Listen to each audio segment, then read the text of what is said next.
All right, guys, we're live. Tune in 10 minutes. We're going to tell you how to buy your first property in 10 simple steps. Billy and BIDHAN smashing first home buyer topics. Stay tuned.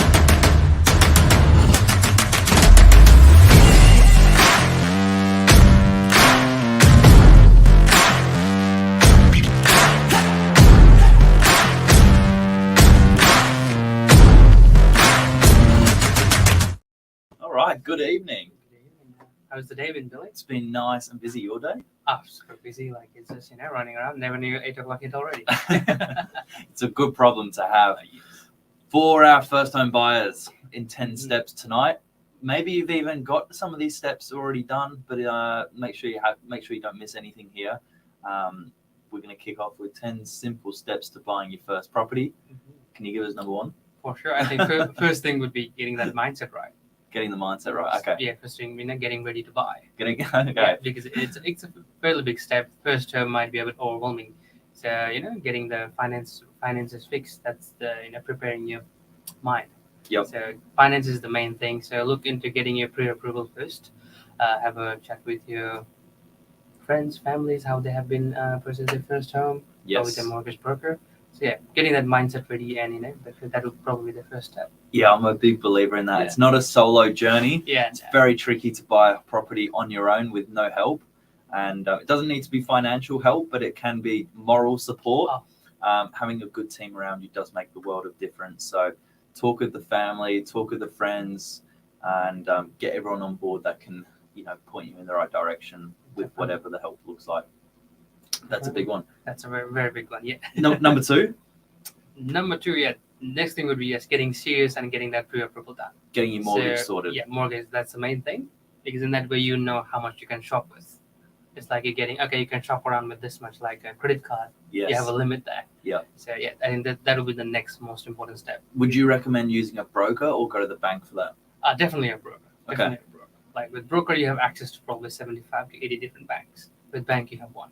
Okay. So the choice is very clear. They compare the rates. Yes. Another thing is you actually don't pay for your broker out of your own pocket. Yeah. They're remunerated by the bank for doing a wonderful job. Yep. So take advantage of that. I think whatever help you can get, making sure you get the sharpest rate. That's really important. That's the most important part. Yeah. And as you say, they've got access to lots of different lenders.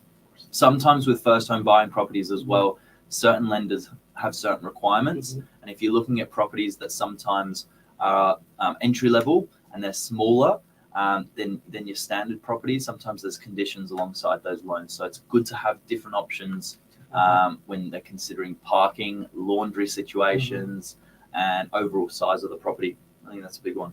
Can you give us number three? Some more. Yes. And once you get your pre-approval done and you know where to shop, how much to shop with, now you need to decide what do you want with that money. Yes. Yeah, right. So where do you want to live? Where do you want, with that money, where you can buy, and that can meet your needs as well. You might be first time buyer, you might get approved for 300 grand. You can't look at a beachfront property with like a big bedroom, say. Yeah, needs and wants are very different. Yeah, definitely. So yeah, get that requirements right is what I mean. So what you want to look at, and the more specific you are with your requirements, the easier it will be to finding your first home. Yeah, absolutely. And I think not just needs and wants, but location. That's so important. As a first home buyer, you're not just restricted to buying in your local town and suburb. You can definitely look at other options, maybe outside of your local area, pushing further into state or further up or down the coast, where you might find more value for money. But please do understand, guys, that buying something, I think, under your nose is really nice for your first property, because you often know the suburb, like a local. I think, Mark's got a good saying, you've got to know 10,000 things to be an expert in it. Yeah. And buying a property goes along with that. So buying somewhere you're not familiar with, buying something that you're comfortable with, I think for your first home is a really good start. Definitely. And as a first home buyer, if you're going to move into the home, to get some of those incentives, obviously it helps being down the road. Definitely. not having to move your whole life just for the property. So keep that in mind. Yeah, definitely. Like, can't agree anymore. Like, you can't, you don't know unless you get your hands dirty. So Yeah. you gotta know the neighborhood well. Yeah. Where the schools are, how are the schools, how are the localities. Which are the good streets? Yeah. Yeah. Where do you want to live at? So, unless you be there and experience it yourself, you can't just hear what other people are saying. So, Well said. you gotta be first-hand experience. Done. Number 4. Number 4, let's go. I think the main part now would be getting a solicitor. Okay. Good Yeah. time to get involved Good with time to a, get a exactly. good solicitor and Yeah. or conveyancer. They do the same job in this process. What would you recommend a good solicitor looks like? How do you choose the right solicitor?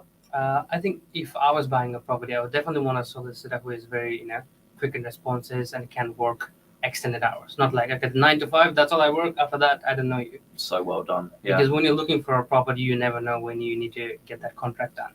Yeah. Because you might find the right property, you have the right offer, the offer get accepted, and you might just get held back by your solicitor. Yeah. Not just doing the final part. Yeah. So picking the right solicitor is very important. Okay. So I think even more so this time of year, where traditionally solicitors and conveyancers go away on holiday over the Christmas New Year period, and we're not saying it's a bad thing. Yeah. Everyone's very deserving of a holiday, yeah. but it can be frustrating as a buyer when you've found the property, you've done all your hard work, and now you're just waiting on the final contract review, and you can't get a hold of anyone. That's I think that can be sometimes a bit of a problem for some first home buyers. So sometimes it's helpful to engage a firm that is more than just 1 or 2 people, and they've got a backup assistant, or they've got a colleague that if they are going away, they can make sure they're on hand to help you out as well. Definitely. So if you're local and you don't have a solicitor in mind, you need just a help in referring on to the right person, give us a shout. We'll put you in touch with some good guys. Anytime, we never sleep, so 24/7. We'll be here with anything. That's not just solicitors. Like if you need help with pretty much anything, selling a place or buying a place, we're here pretty much all the time. Yeah, it's good. So this at this point, you've got your finance, you've got your mindset, you've got the team, you've now got your solicitor. What's next? Now you can go shopping. Okay, This is the exciting part. Yes. Now you actually go in the market and you feel the place. Yeah. Go with that Saturday. You go with lots of open house, running from one to a different one, seeing which one suits better. Yeah. You like the one with the balcony. You like the one with the east facing with lots of sun. So now it's house hunting time. Getting out there. Yeah, getting out there with all the opens and talking to lots of people. I think this ties in quite nicely with the next point, is working with a local real estate agent to let them assist you in your search. At the moment, particularly the way we work and operate in our local area is we have a lot of properties pre-market and off-market, which actually don't go out to realestate.com and domains. So these are sometimes opportunities as a first home buyer you want to be aware of, so you can sometimes beat the crowds and make an offer nice and early on, and get in there before the rest of the competition starts competing for the property. Yeah, I think that's the most important part. Talk with a local agent. Yeah, definitely. And normally people think, real estate agent, they're just a real estate agent, but there's some people who are there genuinely out there to help you. Like Billy said, we do lots of pre-market and off-market sales. So you're just looking at realestate.com or domain, and not many properties are actually going there. So it's very good to be with your local real estate agent who can constantly say, okay, this has come in. So you get beforehand and beat the rest of the people. Yeah, they'll also keep you updated, like your broker and solicitor, about any first home buyer incentives.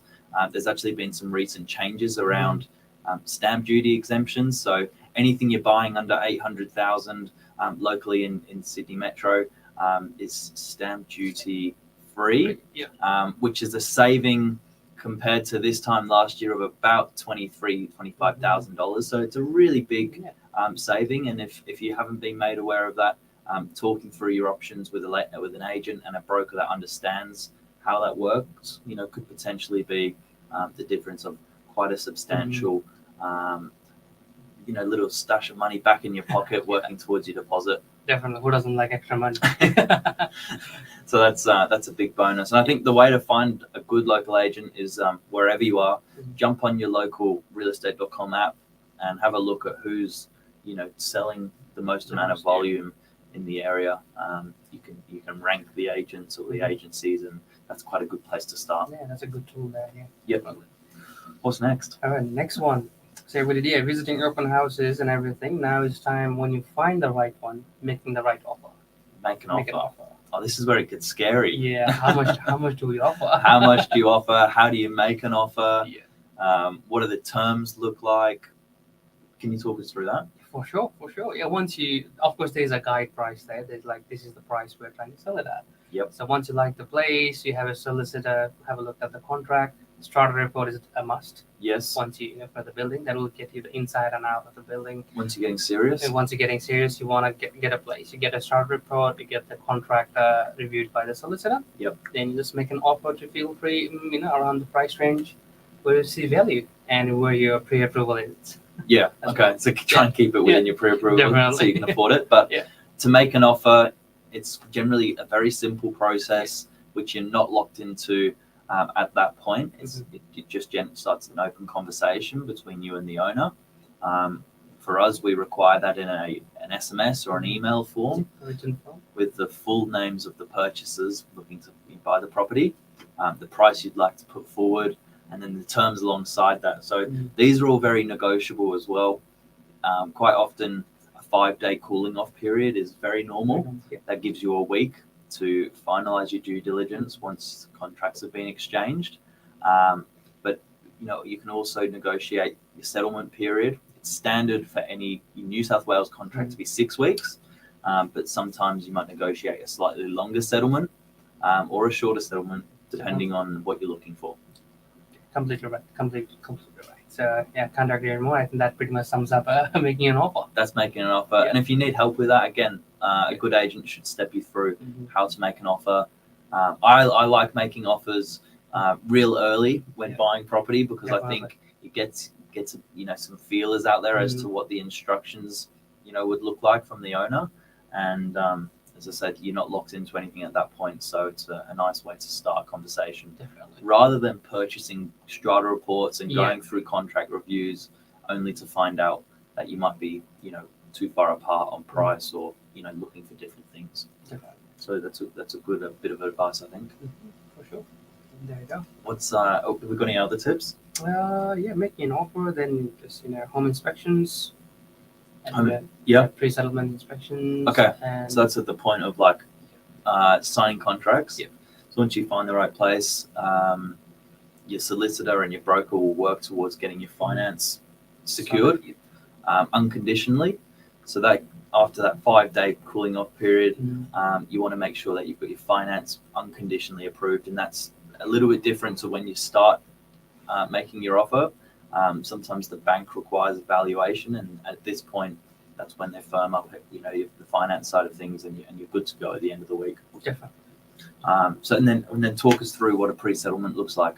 So pre-settlement. So pre-settlement is something very exciting. So that's almost at the end of your journey of looking for a home. Yep. So pre-settlement, all your finances are done, like Billy mentioned. Contracts have been exchanged. The owners are ready to give you the place. So once settlement's done, you'll get the keys and you're right into it. But just before that, you make sure your finances are right. All the monies have been transferred. All the names are right in the contract. You don't want to mess that up. So with the names and everything, so I think that's pretty much sums up pre-settlement. I think the solicitors do most of the work, and they will definitely keep you updated. And so a good agent will definitely keep you updated what's happening. If the settlement is moving forward or moving back, they'll definitely be there keeping you up to date. They'll let you know. But your pre-settlement inspections, one final opportunity to look at the property and make sure there's no major changes from when you originally inspected the home. And from there, generally speaking, it's only 24, 48 hours before settlement itself, which is when you get your keys, finish up with settlement. And what does settlement day look like? That's the most exciting day. I agree. Very, very happy. Like, you're happy for the vendor, you're happy for the buyers. Like, that's the most exciting day. Yeah. So you get do the agent or does the solicitor call you when it's all done? Talk us through sort of what that process looks like. Well, I think it depends. Like, normal solicitors send out an email. Yep. And we're CCing everyone. If you're not writing your phone, the agent definitely gives a call. Like I mentioned, that's the happiest part, like the most exciting part. I think the agent will be more than happy to give a call straight out saying, "Hey, your property has been settled." Yep. And congratulations. And when can you collect the keys? Yeah, that's when you get your keys on settlement. The email that I'm referring to is what we call the order and the agent confirming that the solicitor is authorized, to the agent hand over keys. Mhm. As I said, it's the best phone call we can make. Yep. Really exciting, and it usually happens in the afternoon. So book your removalists in Yeah, and get definitely. packing because you're getting your new keys. Exactly. It's I think exciting. that's very fun, and that's the end of one of the journey with buying a house. And Sounds simple. sounds very simple once you talk to it step by step rather than looking at a big, huge mountain. Yeah. So, yeah, That's it. there we go. Good show. Very much. Any other bit of advice to add? I think that's pretty much it. But yeah, don't freak out. Just I think feel that's free to the big reach out as much help as you can. Get advices, but don't listen to everything out there. 100%. Yeah. Get as much advice as you can. Make your own judgment. Yeah. And I think just get started. That's pretty much it. If Yeah. you're looking for a property and you don't know where to begin, just get started. And hopefully this video has given you a bit of guidance. Mhm. But you can do these steps sometimes back to front a little bit. It's not a set order, but the order that we talk through today will make sure hopefully it's as Definitely. smooth as it can. And any questions, just give us a shout. I'm happy to help. Definitely. Have a good evening. That's it. Signing out. Thanks, Bidan.